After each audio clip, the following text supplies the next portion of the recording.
కడగకూడదు ఆ విధానం వల్ల అదే కార్యక్రమం మేము తీసుకున్న విధానం అది. కానీ ఏంటి మళ్ళీ పైపెచ్చు వాళ్ళ మంత్రులు చెప్తారు వాళ్ళ మైకుల్లో వాళ్ళు చెప్తారు, చెప్పిన దాన్ని వచ్చి ఇందులో 3-4 ఉన్నాయి వాళ్ళు దాన్ని వచ్చి ఆడిస్తారు, అదే నిజమని చెప్పి నమ్మించడానికి ప్రయత్నం చేస్తారు. కానీ నిజంగా వాడికి ఇబ్బంది ఉంటే వాడు తెలుస్తుంది కదండి, చెప్తారు కదా. చెప్పరా నేను కూడా చూస్తాను రాత్రి టీవీలో. ఎదురుదాడి చేయడానికి ఏముంది, రాజకీయాలు ఎదురుదాడి చేయడం అనేది అది సాహసం. అది దాన్ని చూడడానికి ఏముంది, వాళ్ళ అభిప్రాయం చెప్తారు, మా అభిప్రాయం చెప్పాం, పడుతున్న బాధని చెప్పాం, లేకపోతే కష్టాన్ని చెప్పాం. అంతకుముందు విద్యుత్ ఛార్జీలు తగ్గించన్నారు, పెంచమని చెప్పారు, మా ట్రోప్ ఛార్జీలు అని చెప్పి విద్యుత్ ఛార్జీలు పెంచారు. ఆ విషయాన్ని ప్రజల ముందు చెప్పాం, నేను రైతులు చెప్పాం. ఇవాళ వచ్చి ఆ ఫీజు రీయింబర్స్మెంట్ నేను చూశాను పేపర్లోను. రాత్రి సెమిస్టర్ ప్రకారం ఇస్తున్నారు, ఓకే, వాళ్ళ విధానం అది ఫైన్. కానీ 4,000 రూపాయలు 4,000 కోట్లు బాకీ ఎక్కడ ఉందండి? 4,000 కోట్లు బాకీ ఎందుకండి అంత పచ్చాబద్దాలు చెప్పనండి. గత డిసెంబర్ నెలలో అనాపైతో సహా విద్యార్థులకు ఇవ్వాల్సి వచ్చిన అంత బకాయి అన్ని ఫీజు బకాయిలు అన్నింటినీ కూడా గత ప్రభుత్వంలో తీర్చిన మాట వాస్తవం.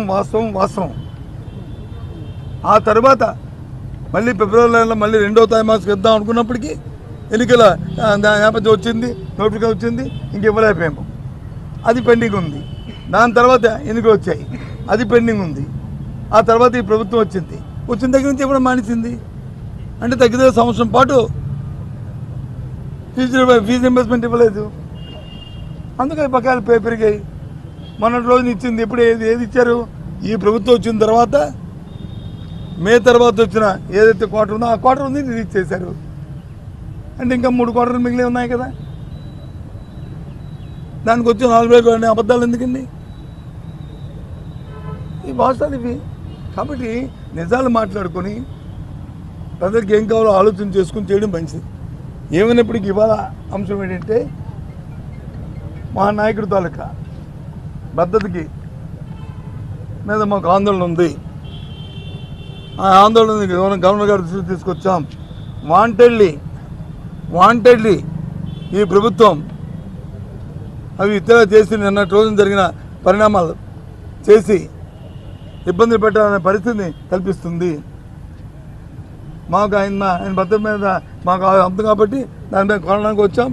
అయితే మీరు అడుగుతున్నారు కేంద్రానికి వెళ్తారా, కోర్టులకు వెళ్తారా, ఎక్కడికి వెళ్తారా అని మీరు అడుగుతున్నారు. అది 2వ చర్య. ఫస్ట్ ఈ ప్రభుత్వం వచ్చి గవర్నర్ గారు వచ్చి దిస్ ఇస్ మై గవర్నమెంట్ అని ఆయన మాట్లాడతారు. కాబట్టి మీ ప్రభుత్వంలో జరుగుతున్న పరిణామాలను ఇవ్వండి, చూడండి గవర్నర్ గారు ఎంతవరకు న్యాయమో ఇదా అంటే ఆయన ఒక్కసారి ఆశ్చర్యపోయాడు.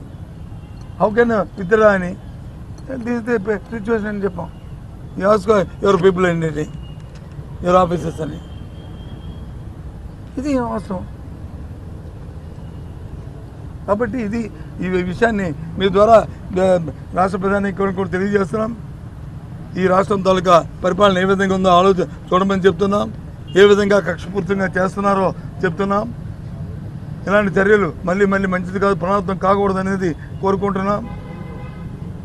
మా నాయకుడి తాలూకా పద్ధతికి పూర్తి భరోసాని ఇవ్వాల్సిందని గవర్నర్ గారి ద్వారా ప్రభుత్వాన్ని కోరాం.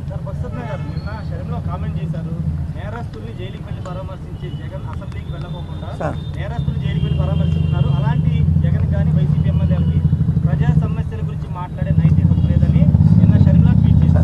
ఇదిగో ఆవిడ ఏం ఖాళీగా కూర్చుంది. ఆవిడ ఇక్కడ ఆవిడ ఏదో మాట్లాడుతున్న సమాధానం చెప్పాలని కింద ఆవిడ